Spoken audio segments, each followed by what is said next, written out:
the supply is dwindling. And I think that has to reconcile itself eventually. There are only 21 million coins. Several million are probably lost. Sailor has 500K. The ETFs have 1 point something million. And then Cynthia Lummis wants to buy 1 million. And if they launch the Bitbonds, that's $200 billion of Bitcoin, which is 3 million some odd Bitcoin that they want to buy. That's really not sustainable. And even if you look at Sailor alone, he's taken off multiple times the amount of Bitcoin that will be mined this year. Just him alone, not counting everybody else. So Bitcoin is really already deflationary if you look at it from that perspective. So it just doesn't compute. And I think when things like this don't compute, it means that there's going to be a very fast reconciliation at some point, which is the Omega candle and a fast run to 1 million. The separation of money and state is not that you bankrupt the state. I think it's good to reduce the size of the government because everything's way out of whack right now and the government is far too powerful, right? Everything can be weaponized against you as an individual. And I don't think people fully understand that. But separation of money and state is the separation of controlling money and dictating monetary policy from the state. And that is exactly what we're getting with Bitcoin, right? If they create the strategic Bitcoin reserve and if they launch Bitcoin bonds or Bitbonds, what they're calling them now, that is basically saying, money is money and government is something separate.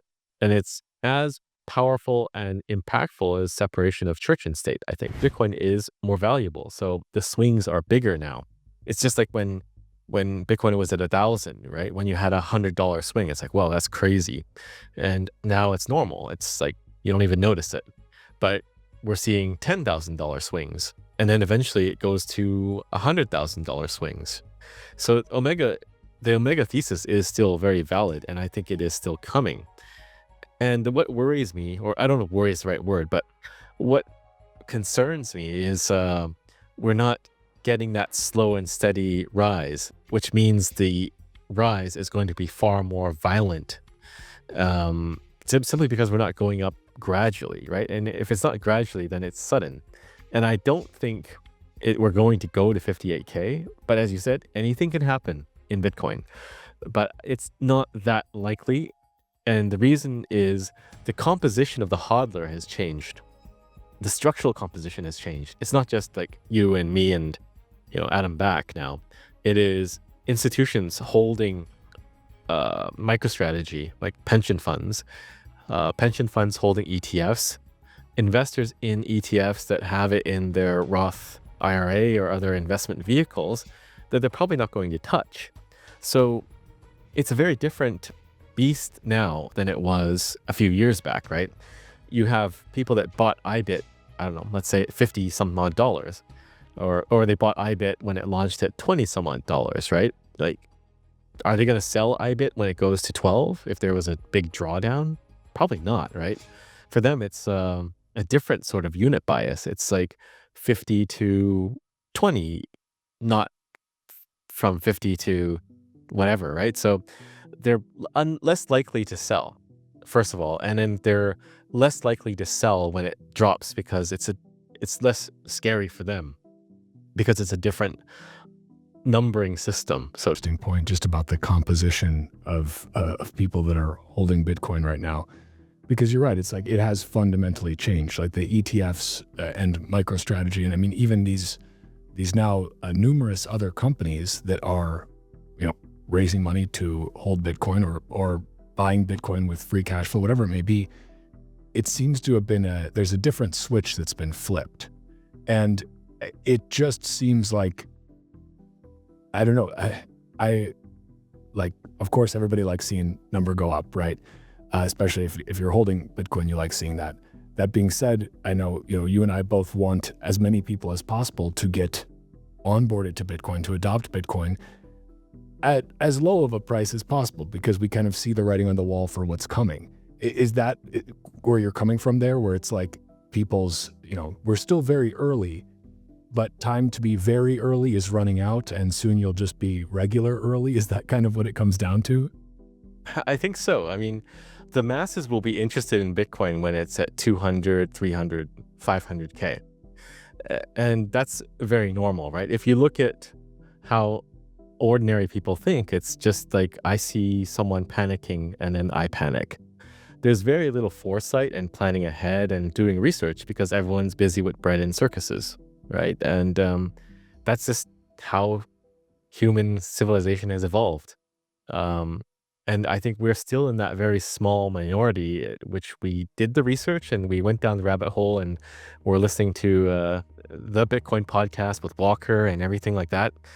And yeah, you're very early if you're listening to this. And people seem to think they're not early because Bitcoin is at 80K or it went up to 108. But I still think we're very early because go back to that test again. Go to your coffee shop and ask them how much they know. The other thing I think is a very big component of it is people think that there's more supply than there is because, we always say that there's only 21 million. The supply on the exchanges is going down. But then the counterpoint I see shot back is, well, why is the price dropping? Right? But this has nothing to do with the supply. It's just people have to sell sometimes for various reasons. They could be liquidated. They could be deleveraging. They could be, doing any number of things, or they're just panicking plainly. But the supply is dwindling. And I think that has to reconcile itself eventually. There are only 21 million coins. Several million are probably lost. Sailor has 500K. The ETFs have 1 point something million. And then Cynthia Lummis wants to buy 1 million. And if they launch the Bit bonds, the ones designed by, sorry, I forgot the name, but the one for issuing $2 trillion of debt with 10% allocated to Bitcoin, that's $200 billion of Bitcoin, which is some 3 million some odd Bitcoin that they want to buy. That's really not sustainable. And even if you look at Sailor alone, he's taken off multiple times the amount of Bitcoin that will be mined this year. Just him alone, not counting everybody else. So Bitcoin is really already deflationary if you look at it from that perspective. So it just doesn't compute. And I think when things like this don't compute, it means that there's going to be a very fast reconciliation at some point, which is the Omega candle and a fast run to 1 million. It does feel like the suddenly is going to really happen suddenly. Can you talk a little bit about those Bit bonds and just like for the layman out there, what does that mean? What does that look like? What's the significance of that? Right. So the proposal was for the US government to issue debt that is backed by Bitcoin, 10% allocated to Bitcoin, and you get paid 1% interest. And there is a boost in the coupon payment up to 4.5%, I believe. And that's capped off with the Bitcoin gains. Yeah, and it's just a way to secure US debt with Bitcoin, similar to the Bitcoin bonds that I designed for El Salvador. But I think it's a very different beast if the US is issuing Bitcoin-backed debt compared to a developing country. It actually may preclude the ability for any developing nation to issue a Bitcoin bond at this point because US debt is the safest debt, right? It's from the money printer itself. It's not a derivative, and it's very hard to default on that debt. So it's like, in terms of Bitcoin bonds, that's like AAA rated, right? Then everything else is downstream of that. But I think it's a valid strategy, and it's probably the most reasonable thing the US could do at this point. Maybe I would increase it from 10 to 20%, but we'll see what happens. I think this is further out there. The Bitcoin bill will likely pass first, creating the reserve, and then this will probably come later. But everything seems to happen faster these days, so who knows? Yeah, you are right about that. Honestly, the fact that this executive order came out, we're just in March right now. The fact that this happened of, less than 2 months into the administration, I think is pretty remarkable. It's impressive, honestly, because there's obviously, this isn't the only thing on the president's plate. He's, the president of the United States. He's got a lot of demands on his time. Do you think that Trump understands kind of the high level game theory around this, like around the first mover advantage? He may not understand all the nuances of Bitcoin, but do you think he gets that game theory? Like, or is it just he's got people in his ears, they're telling him this is what we need to do, you made this promise, okay, I'll sign it, I'll do it. How deep do you think that knowledge goes? Well, I would give him some credit that he understands the game theory of it. As for Bitcoin and the implications of everything he's done, I don't think he fully understands it. If you look at the signing of the EO, it's David Sachs answering his questions, and he's like, did I promise this? You believe in it? You think it's good?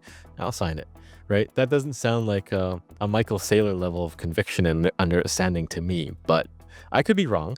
But yeah, I think he definitely does understand there is a first mover advantage. And I definitely think he knows that the goal is to become a Bitcoin superpower, because you want as much of the valuable thing that everyone else wants soon. So that's definitely a given. So I guess that's the answer. Do you foresee any, let's say, geopolitical games being played between gold and Bitcoin as it relates to neutral reserve asset status? I.e., is there any bait and switch that happens where, okay, a lot of foreign central banks have been accumulating gold for some time. They haven't been accumulating Bitcoin. Who knows how much gold is in Fort Knox? Hopefully most of it, we'll see. But how do you see that interplay playing out? Because basically there's two candidates for neutral reserve asset, right? It's Bitcoin, it's digital gold, or it's analog gold. How do you see that shaking out? I think it has a lot to do with how the audits of Fort Knox goes, or if there is an audit.